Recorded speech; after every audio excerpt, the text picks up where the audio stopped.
ನಮಸ್ಕಾರ ಎಲ್ರಿಗೂ. ನಾನು ರಮೇಶ್ ಜಗತ್, ಮೈಸೂರು. ಉತ್ತರ ಪ್ರದೇಶದಲ್ಲಿ 144 ವರ್ಷಗಳ ನಂತರ ಪ್ರಯಾಗ್ರಾಜ್ನಲ್ಲಿ ಒಂದು ಪೂರ್ಣ ಮಹಾಕುಂಭಮೇಳ ನಡೀತಾ ಇದೆ. ಆ ಒಂದು ಕುಂಭಮೇಳದಲ್ಲಿ IIT ಬಾಬಾ ಅಂತ ಒಬ್ಬ ವ್ಯಕ್ತಿದು ಒಂದು ವಿಡಿಯೋಗಳು ವೈರಲ್ ಆಗ್ತಾ ಇದೆ. 36 ಲಕ್ಷ ರೂಪಾಯಿ ಸಂಬಳವನ್ನು ಪಡೆಯುತ್ತಿದ್ದಂತಹ ವ್ಯಕ್ತಿ 4 ವರ್ಷ ಪ್ರೀತಿಸಿದಂತಹ ಹುಡುಗಿಯನ್ನು ಬಿಟ್ಟು ಈಗ ಸನ್ಯಾಸತ್ವವನ್ನು ತಗೊಂಡಿದ್ದಾರೆ.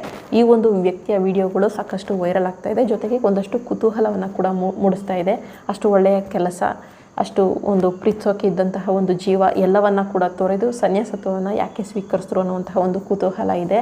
ಆ ಒಂದು ವ್ಯಕ್ತಿಯ ನಿಜವಾದ ಹಿನ್ನೆಲೆ ಏನು, ನಿಜಕ್ಕೂ ಅವರು ಯಾರು, ಎಲ್ಲಿ ಕೆಲಸವನ್ನು ಮಾಡ್ತಾಯಿದ್ರು, ಯಾಕೆ ಇದೆಲ್ಲವನ್ನು ತೊರೆದು ಯಾಕೆ ಅವರು ಸನ್ಯಾಸತ್ವವನ್ನು ಸ್ವೀಕರಿಸಿದ್ದಾರೆ ಅನ್ನೋದನ್ನು ನೋಡೋಣ ಬನ್ನಿ. ಅದಕ್ಕಿಂತ ಮುಂಚೆ ನಾನು ಬರೆದಿರುವಂತಹ ಒಂದು ಎಮೋಷನಲ್ ಲವ್ ಸ್ಟೋರಿ ಅವನ ಪ್ರೀತಿ ಆಕಾಶದಷ್ಟು ಪುಸ್ತಕ ಬೇಕಿದ್ದರೆ ಡಿಸ್ಪ್ಲೇಲಿ ತೋರಿಸ್ತಾ ಇರುವಂತಹ ನಂಬರ್ ಅಥವಾ ಡಿಸ್ಕ್ರಿಪ್ಷನಲ್ಲಿ ಕೂಡ ನಂಬರ್ ಇದೆ. ಆ ಒಂದು ನಂಬರ್ಗೆ ಒಂದು ವಾಟ್ಸಪ್ಪಲ್ಲಿ ಮೆಸೇಜ್ ಮಾಡಿದರೆ ಸಾಕು.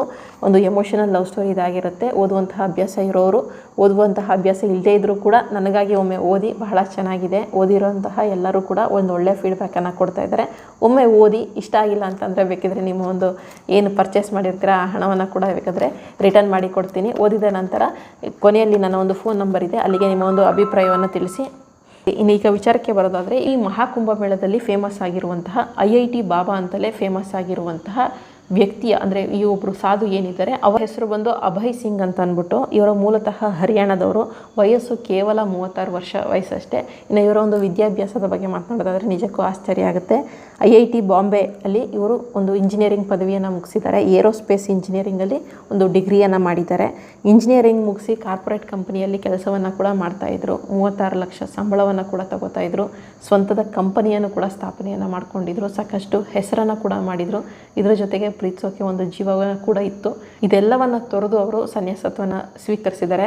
ಕಾರಣವನ್ನು ನೋಡೋದಾದರೆ, ಅವರೇ ಈ ಒಂದು ಮಹಾಕುಂಭಮೇಳದಲ್ಲಿ ಸಾಕಷ್ಟು ಸಾಧು ಸಂತರ ಸಂದರ್ಶನಗಳನ್ನು ಮೀಡಿಯಾದವರು ಪ್ರಸಾರವನ್ನು ಮಾಡ್ತಾ ಇದ್ದಾರೆ. ಅದೇ ರೀತಿ ಅಭಯ್ ಸಿಂಗ್ ಅವರು ಸಾಕಷ್ಟು ವಾಹಿನಿಗಳಿಗೆ ಸಂದರ್ಶನವನ್ನು ಕೊಟ್ಟಿದ್ದಾರೆ. ಆ ರೀತಿ ಕೊಟ್ಟಿರುವಂತಹ ಸಂದರ್ಶನದಲ್ಲಿ ಅಭಯ್ ಸಿಂಗ್ ಅವರೇ ಹೇಳ್ಕೊಂಡಿರೋ ಹಾಗೆ ಅವರ ಒಂದು ಬಾಲ್ಯದ ಜೀವನ ಏನಿತ್ತು, ಆ ಒಂದು ಬಾಲ್ಯದ ಜೀವನ ಅಷ್ಟಾಗಿ ಚೆನ್ನಾಗಿರಲಿಲ್ಲ. ಅಂದರೆ ಅವರ ಒಂದು ತಂದೆ ತಾಯಿ ಪ್ರತಿದಿನ ಏನು ಜಗಳ ಆಡ್ತಾಯಿದ್ರು ಅಂತ ಅವರೇ ಹೇಳ್ಕೊಂಡಿದ್ರು. ಅದರಿಂದ ಸಾಕಷ್ಟು ಮಾನಸಿಕವಾಗಿ ನೊಂದಿದ್ರು.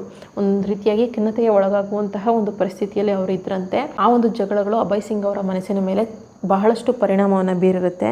ಆದರೆ ವಿದ್ಯಾಭ್ಯಾಸದಲ್ಲಿ ಅಭಯ್ ಸಿಂಗ್ ಅವರು ಬಹಳಷ್ಟು ಮುಂದಿದ್ರು.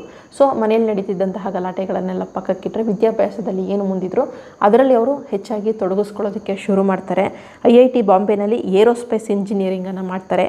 ನೆಕ್ಸ್ಟ್ ಬಂದು ಡಿಸೈನ್ ಆ್ಯಂಡ್ ವಿಷುವಲ್ ಕಮ್ಯುನಿಕೇಷನ್ನಲ್ಲಿ ಮಾಸ್ಟರ್ಸ್ ಕೂಡ ಮಾಡ್ತಾರೆ. ಮಾಸ್ಟರ್ಸನ್ನು ಮಾಡಿ 2014ರಿಂದ 2022ರವರೆಗೆ ನಮ್ಮ ಒಂದು ಭಾರತದ ದೊಡ್ಡ ದೊಡ್ಡ ಕಂಪನಿಗಳು, ಅಂದರೆ ದೊಡ್ಡ ದೊಡ್ಡ ಸಂಸ್ಥೆಗಳು ಏನಿರುತ್ತೆ ಆ ಒಂದು ಭಾರತದ ಪ್ರತಿಷ್ಠಿತ ಕಂಪನಿಗಳ ಪ್ರಾಜೆಕ್ಟ್ಗಳಲ್ಲಿ ಅಭಯ್ ಸಿಂಗ್ ಅವರು ಕೆಲಸವನ್ನು ಕೂಡ ಮಾಡಿರ್ತಾರೆ. ತಮ್ಮದೇ ಆದಂತಹ ಒಂದು ಗ್ರೇವಾಲ್ ಅನ್ನುವಂತಹ ಕಂಪನಿಯನ್ನು ಕೂಡ ಇವರು ಕಟ್ಕೊಳ್ತಾರೆ. ಈ ಓಯೋ ರೂಮ್ಸ್ ಎಲ್ಲ ಕೇಳಿರ್ತೀರಲ್ಲ ನೀವುಗಳು, ಆ ಒಂದು ಓಯೋ ರೂಮ್ಸ್ ಸಂಸ್ಥೆ ಏನಿರುತ್ತೆ, ಓಯೋ ಸಂಸ್ಥೆ ಏನಿರುತ್ತೆ ಆ ಒಂದು ಸಂಸ್ಥೆಗೂ ಕೂಡ ಇವರು ಒಂದು ಬ್ರ್ಯಾಂಡ್ ಬಿಲ್ಡಿಂಗನ್ನು ಮಾಡಿಕೊಟ್ಟಿರ್ತಾರೆ. ಇದೇ ಅಭಯ್ ಸಿಂಗ್ ಅವರು ಬ್ರ್ಯಾಂಡ್ ಬಿಲ್ಡಿಂಗನ್ನು ಓಯೋ ಸಂಸ್ಥೆಗೆ ಮಾಡಿಕೊಟ್ಟಿರ್ತಾರೆ. ಇನ್ನು 2019ರಲ್ಲಿ ಅಭಯ್ ಸಿಂಗ್ ಅವರು ಭಾರತವನ್ನು ಬಿಟ್ಟು ಕೆನಡಾ ದೇಶಕ್ಕೆ ಶಿಫ್ಟ್ ಆಗ್ತಾರೆ. 3 ವರ್ಷಗಳ ಕಾಲ ಅಲ್ಲೇ ಕೆಲಸವನ್ನು ಮಾಡ್ತಾರೆ. ಅಲ್ಲಿಯ ಒಂದು ಸಂಸ್ಥೆಯಲ್ಲಿ ಕೆಲಸವನ್ನು ಮಾಡ್ತಿರ್ತಾರೆ. ಅವರಿಗೆ ಅಲ್ಲಿ 36 ಲಕ್ಷ ವಾರ್ಷಿಕವಾಗಿ 36 ಲಕ್ಷ ರೂಪಾಯಿ ಸಂಬಳ ಕೂಡ ಬರ್ತಾ ಇರುತ್ತೆ. ಅದೇ ಸಮಯದಲ್ಲಿ ಅಭಯ್ ಸಿಂಗ್ ಅವರು ಒಂದು ಹುಡುಗಿಯನ್ನು ಕೂಡ ಪ್ರೀತಿ ಮಾಡ್ತಾ ಇರ್ತಾರೆ.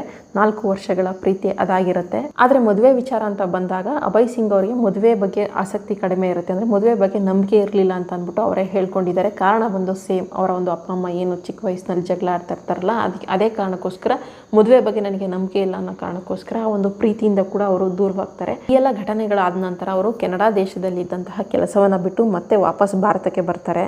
ಭಾರತಕ್ಕೆ ಬಂದು ಈ ಆಧ್ಯಾತ್ಮಕ್ಕೆ ಒಂದು ರಿಲೇಟ್ ಆಗಿರುವಂತಹ ಶಿಮ್ಲಾ, ಮಸೂರಿ, ಧರ್ಮಶಾಲಾ ಈ ರೀತಿಯಾದಂತಹ ಒಂದು ಜಾಗಗಳಲ್ಲಿ ಅವರು ಹೆಚ್ಚು ಸಮಯವನ್ನು ಕಳೀತಾ ಇರ್ತಾರೆ. ಈ ಸಮಯದಲ್ಲಿ ಈ ಹಿಂದೆ ಅವರಿಗೆ ಫೋಟೋಗ್ರಫಿ ಅನ್ನೋದು ಒಂದು ಹಾಬಿ ಆಗಿರುತ್ತೆ.